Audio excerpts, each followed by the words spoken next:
पढ़े सुने जो प्रेम से वह हो जाए शुद्ध स्वरूप। यह 28वां अध्याय कार्तिक कथा अनूप। जय श्री कृष्णा, राधे राधे। आइए सुनते हैं कार्तिक मास महात्म्य का 28वां अध्याय। धर्मदत्त ने पूछा, मैंने सुना है कि जय और विजय भी भगवान विष्णु के द्वारपाल हैं। उन्होंने पूर्व जन्म में ऐसा कौन सा पुण्य किया था जिससे वे भगवान के समान रूप धारण करके बैकुंठ धाम के द्वारपाल हुए। दोनों पार्षदों ने कहा, ब्राह्मण पूर्व काल में त्रिबिंदु की कन्या देवहूति के गर्भ से महर्षि कर्दम की दृष्टि मात्र से 2 पुत्र उत्पन्न हुए। उनमें से बड़े का नाम जय और छोटे का नाम विजय हुआ। पीछे उसी देवहूति के गर्भ से योग धर्म के जानने वाले भगवान कपिल उत्पन्न हुए।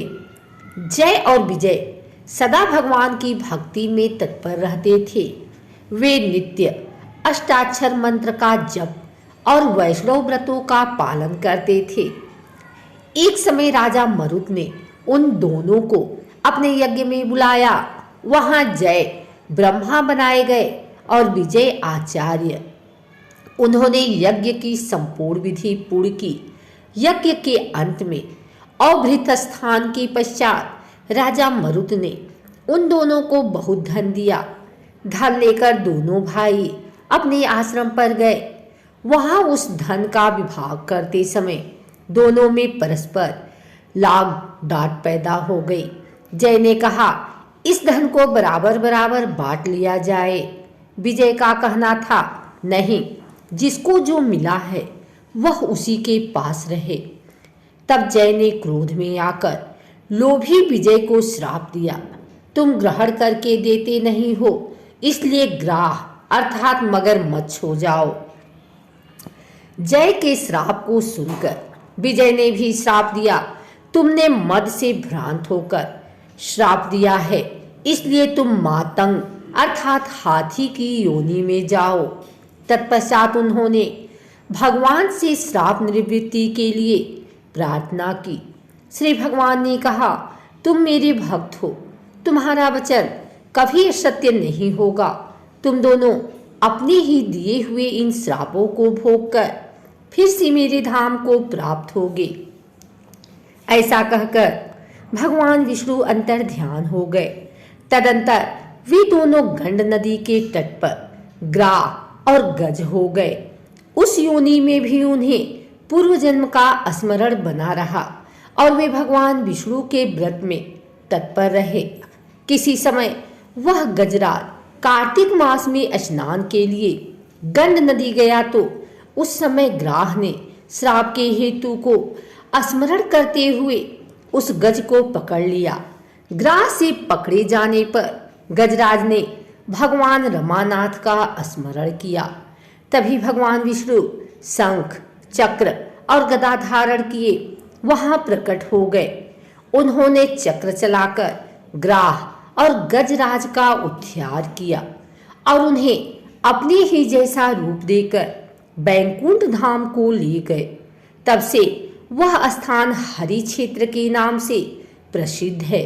वे ही दोनों विश्व विख्यात जय और विजय हैं, जो भगवान विष्णु के द्वारपाल हैं।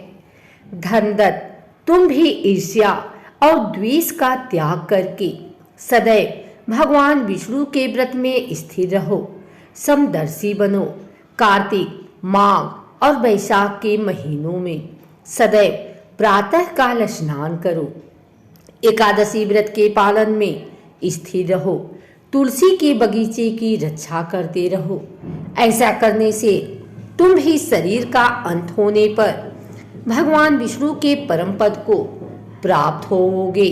भगवान विष्णु को संतुष्ट करने वाले तुम्हारे इस व्रत से बढ़कर न यज्ञ है, न दान है और न तीर्थ ही है। विप्रवर, तुम धन्य हो जिसके व्रत के आधे भाग का फल पाकर यह स्त्री हमारे द्वारा बैकुंठ में ले जाई जा रही है। नारद जी बोले, हे राजन, धर्मदत्त को इस प्रकार उपदेश देकर वे दोनों विमानचारी पार्षद उस कलहा के साथ बैकुंठ धाम को चले गए। धर्मदत्त जीवन भर भगवान के व्रत में स्थिर रहे और देहावसान के बाद उन्होंने अपनी दोनों स्त्रियों के साथ बैकुंठ धाम प्राप्त कर लिया।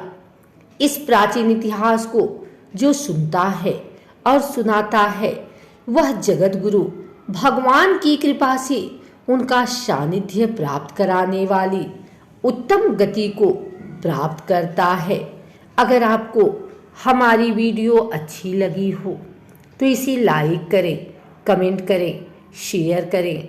हमारे चैनल को सब्सक्राइब करके बेल नोटिफिकेशन ऑल पर सेट कर लें ताकि आगे आने वाली वीडियो सबसे पहले आप तक पहुंच सके।